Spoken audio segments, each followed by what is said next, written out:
Well, welcome to KARE 11 Sports Plus. Every Wednesday, we're bringing you all the sports news for the Twin Cities. I'm Julia Daniels. Now, Sarah Kelvy's here with me.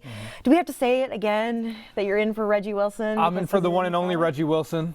So excited to be here. Couldn't be any happier to talk Lynx and to talk Twins today. This is Nasser's favorite time of the week. Absolutely. Where he gets to talk sports. And he does a pretty good job. I'll give him that. I do my best. Yeah. I channel my inner Reggie, so I try to do. What would Reggie Wilson say? That's a pretty good thing to do. We're going to talk about a few things. The Lynx. Maybe we'll talk a little Twins, maybe a little Wolves, but we'll start with Lynx first. For those of you who don't know, the Lynx lost to the Fever last night at Target Center. They did not have Caitlin Clark. That was the Commissioner's Cup final. 74-59 was the final. Now, Sarah, your initial thoughts? It was tough. If I could real quick just say, yes, the Commissioner's Cup was terrible, but shout out to the Lynx. They won by almost 60 points on Sunday on KARE 11. Yeah, they did. So they had a little bit of positive momentum going in, safe to say. Napheesa, she did her thing, and especially in the fourth quarter, there was just this stretch in the second quarter of that game against the Fever where the Lynx, let me see this, they went 0 for 7 and they had 4 turnovers right towards the end of that second quarter, and that really sank them for the rest of the game, it seemed like. It did. Actually, that was an 18-0 run. Oh, my God. By the Fever for that. And also, that is the first time since August of 2011 that the Lynx have gone 8 consecutive minutes without putting up any points. Yeah. So that's the roughest quarter that they've had in over 10 years. Yeah. In almost 15 years. And it didn't really feel like, watching the game, it didn't really feel like it was out of hand to me. Even in the fourth quarter, it's a 9-point game. It gets to an 8-point game, and you feel like, the Lynx are built to compete. They're built to, they should be able to beat the Fever without Caitlin Clark any time of day, any game of the year. But, you got to give the Fever some credit. They made some tough shots throughout the fourth quarter that kept the Lynx at bay every time they got close. There was a tough little mid-ranger. They were driving. They had everything going. Boston was fantastic. Boston was amazing. Yep. And I think those are some of those things. You add that in with the turnovers, with the scoring drought, and that's kind of the result you're going to get most times. Yeah, Cheryl Reeve post-game was talking about, and you know what, she gave credit to the Fever, which is, Cheryl dogs on her team a lot when it comes to them losing. But she gave credit to the Fever, but she also said her team, they lacked their fortitude, fight, and their response to physicality, and I would completely agree. They had it in the first quarter, and then all of a sudden, they just got ran over, and they were just shocked by what was happening on the court. They started out so hot, too. They were up like 18-8 or something at some point in the first quarter. They looked, everything looked fantastic. Kayla McBride was hitting everything. Everything was looking good, and they had no answers for Napheesa in the first quarter, but then I don't know if something woke up in Aaliyah Boston or what happened, but she just turned on a switch at some point in that game, and then specifically after halftime and onward, she was just completely dominant on the boards, and that would continue basically until the fourth quarter, and that's when Napheesa started getting some of those boards and those putbacks, those little 2 points. Too late. Yeah, little too late. So we'll see what happens, and that's without Caitlin Clark, and that's the crazy thing to think about all this. I'm not too worried about the Lynx going forward. Like I said, the game right before that, they won by very close to 60 points, something like 59 points on KARE 11, and that was a great game, and I think that's closer to what this team can be than what we saw last night. Yeah, I was making dinner when this game was going on, and I looked away, and I was doing some things, and then I came back, and I was like, what happened? What's going on here? What's happening? I will say their last game before this was to the Sun, which is the worst team in the W. But this Lynx team has proven that they know how to respond. Also, it's technically their third loss of the season, but this doesn't count towards any standings. So there is a light at the end of the tunnel here. Maybe some things to learn and take from the performance that they had, but it's not going to go into where they stand right now in the W, which is the best team in the league, which is also nice. And I will say, if you're going to have a really monumental collapse like this on national TV, on Amazon, at least on Prime, you want that to happen now, and you don't want that to happen in the playoffs. Yes, it was a collapse. Yes, they did all the things that the Lynx typically do at a very high level. They got outperformed in all those ways, and as you said, that's what Cheryl Reeve pointed out, is they were just outmuscled. They just did not have that physicality, and especially when you have someone in the paint who is dominating, like Aaliyah Boston was, you're just not going to win that game if you don't have anyone else who can apply that pressure. Yeah, it's also it's just been an interesting run for the Lynx here the past week and a half too. It feels like they've maybe been burnt out a little bit, but they also have no bounce back time either, because they play the Mystics tomorrow, which is the team that they lost to last week. And so not a whole lot of time to gather themselves. But this is also the W, so you got to do what you got to do. I will say maybe somebody cursed Target Center last night because I don't know if anybody saw this, but Red Panda got hurt. Get well soon. Get well soon, Get well soon, Red Panda. We need you. For those of you that don't know, Red Panda is a halftime performer, which she would come to Alabama when I was there and do all of our halftime performances at Alabama. Yeah.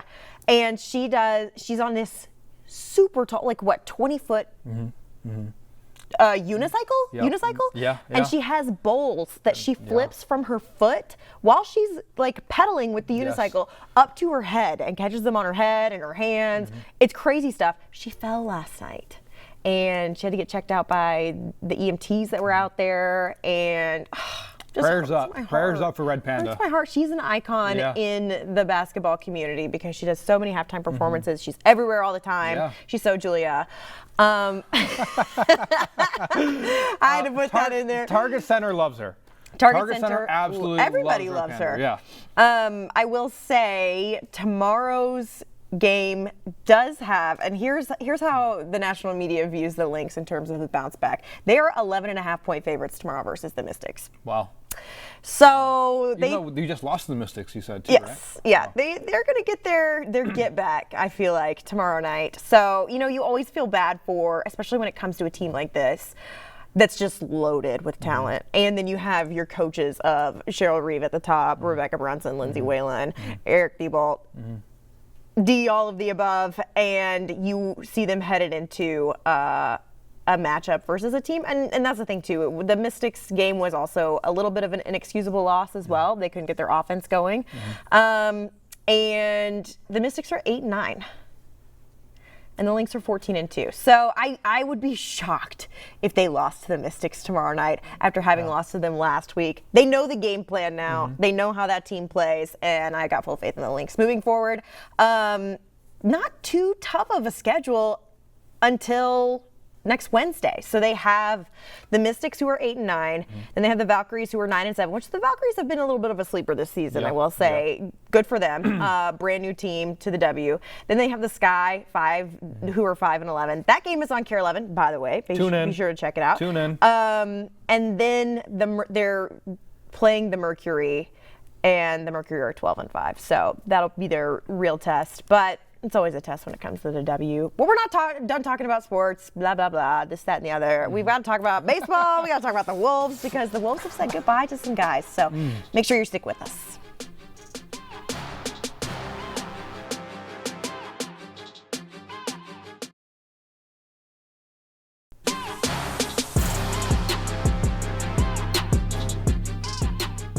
Well, welcome back to Care 11 Sports Plus. We are talking basketball right now. The Lynx, sad showing last night in the Commissioner's Cup final. I will say, no one has been back-to-back champions of the Commissioner's Cup in the 5 years that it's existed. They did miss out on $500,000, so that's a bummer. But all good things. Let's talk about the Wolves now. Yes. Big off season. Nasser. Yeah. Our Wolves connoisseur. What are your thoughts? I haven't gotten to talk to you about this yet. What are your thoughts on the draft? On the draft, I love it. I remember last time I was here, I said we don't need to trade for KD. We don't need to trade for a point guard. We don't need to do any of that stuff. We have our point guard of the future. His name is Robert Dillingham. He's going to do his thing this upcoming year. We have everything we need on the team, and they did exactly what I was hoping they would do, and that's go after some bigs in the draft. Johan Beringer, I think I'm pronouncing that right. Beringer. Yes. You pair him up, let him learn behind Rudy Gobert for a while. I think that's the absolute perfect thing that they needed, because the one thing they didn't have amongst all their bigs, even last year, you had Rudy, and you have these backup bigs. Like, now the Timberwolves have always gotten a lot of clout and a lot of credit for having some really talented bigs, and that's true on the offensive end. Even going back to Cat, Naz Reid, and Luka Garza, all these guys are difference makers, but specifically on the offensive end. These are not guys you necessarily consider rim protectors. And that's something that I think we did lose, even in the playoffs continuously. It's with Rudy going out, is there's not really a standalone rim protector on the team. Yeah. I would argue without him. And I think that's exactly what they tried to address with this first-round pick with Johan Beringer. Beringer. Yeah. And then they went back, they doubled down with Rocco Zikarsky from, I think, New Zealand, who's now, I believe, the third tallest player in the NBA. Yeah, isn't that crazy? Yeah, it's pretty crazy. I'm happy as a objective not a fan, is someone who just, likes basketball, likes the NBA. I think the Timberwolves knocked it out of the park. I think they're doing a great job. I don't think they need to make a big trade going forward either. You think they're moving back to the Twin Towers ball?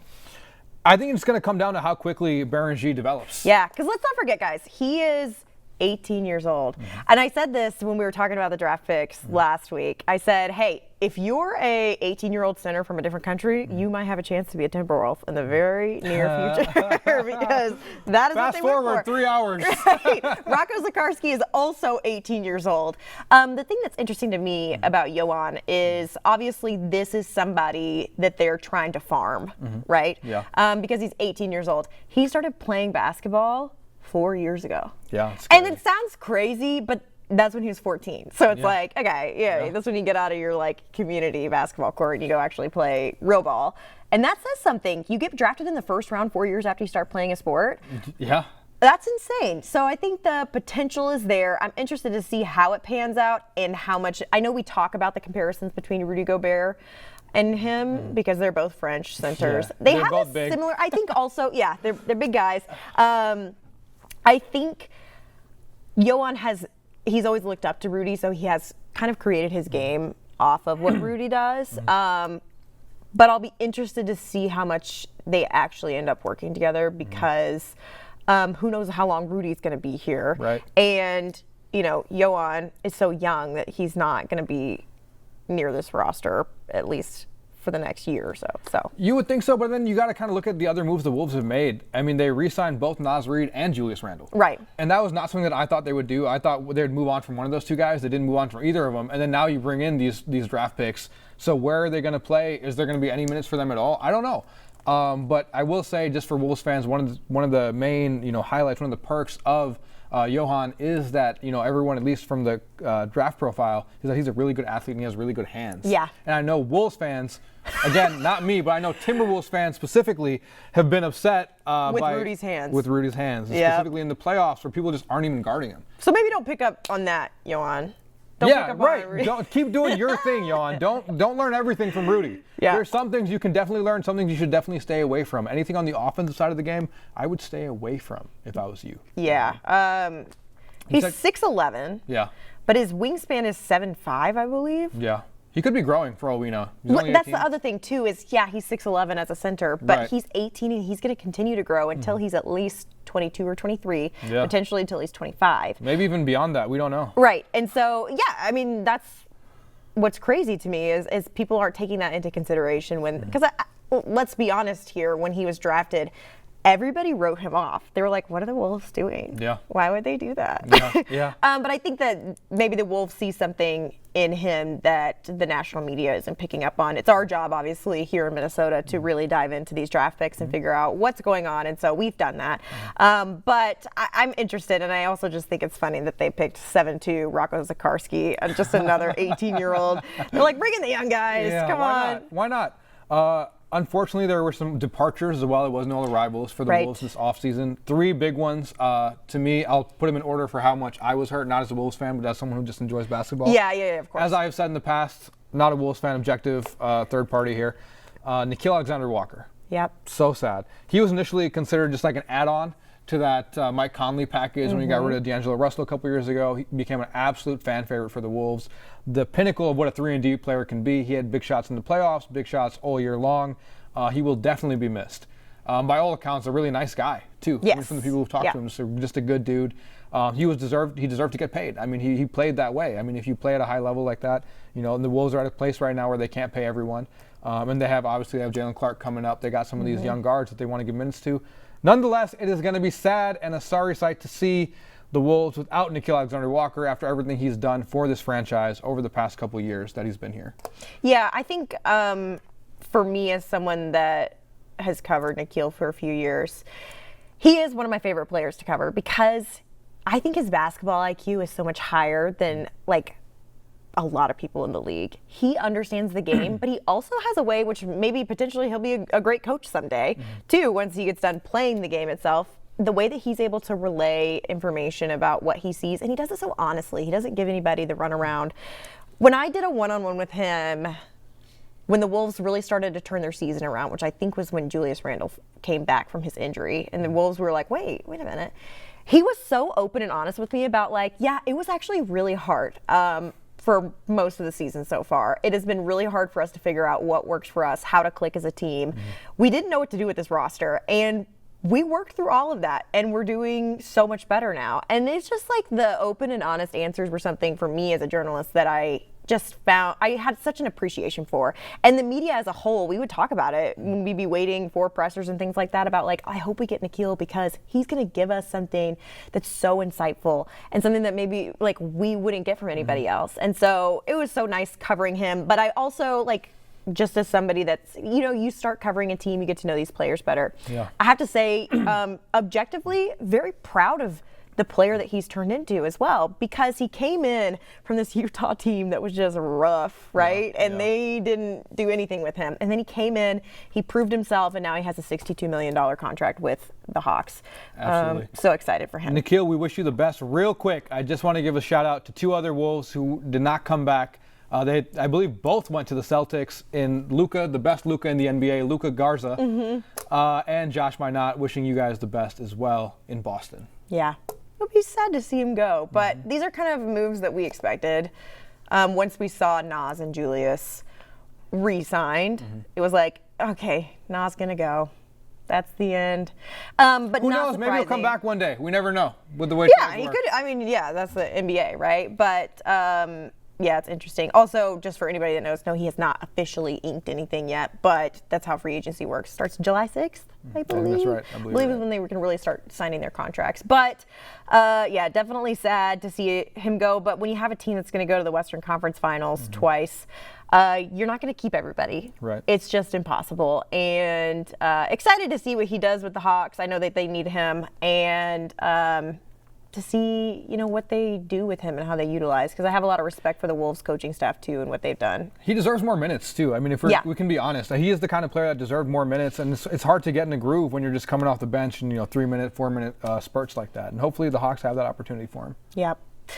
Well, coming up, we're going to talk about some more sad stuff. Yeah. The Twins lost again yesterday. Can you believe it? Can you believe it? We're going to talk about it. Stick with us.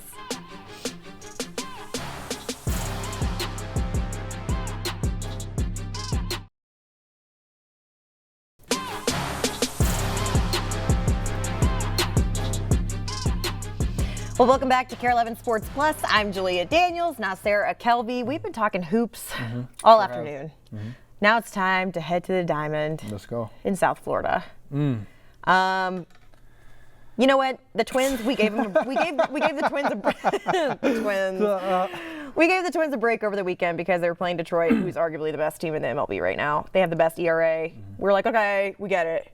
Your offense wasn't going to be what it was going to be because you're playing Detroit. Sure. The Marlins are an entirely different talking point here. There's like no excuse. Last night's so there's like no excuse for this.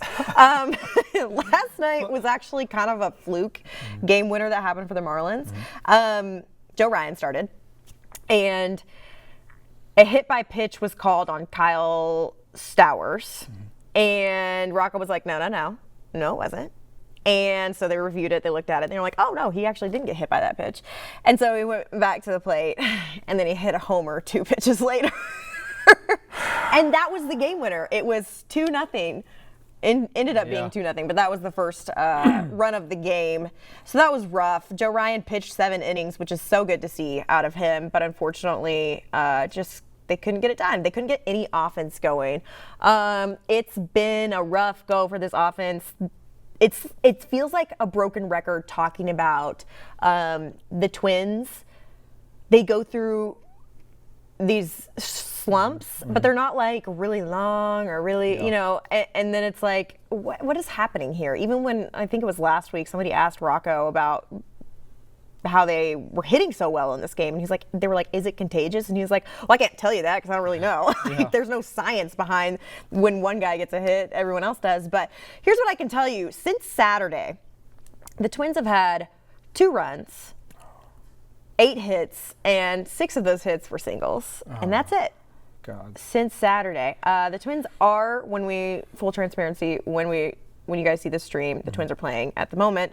Winning, we hope. But yeah, yesterday, winning. 2 hits, and no one even made it to third base. So hopefully the offense is going a little better. We'll see. But also, I feel like I'm being a Debbie Downer right now.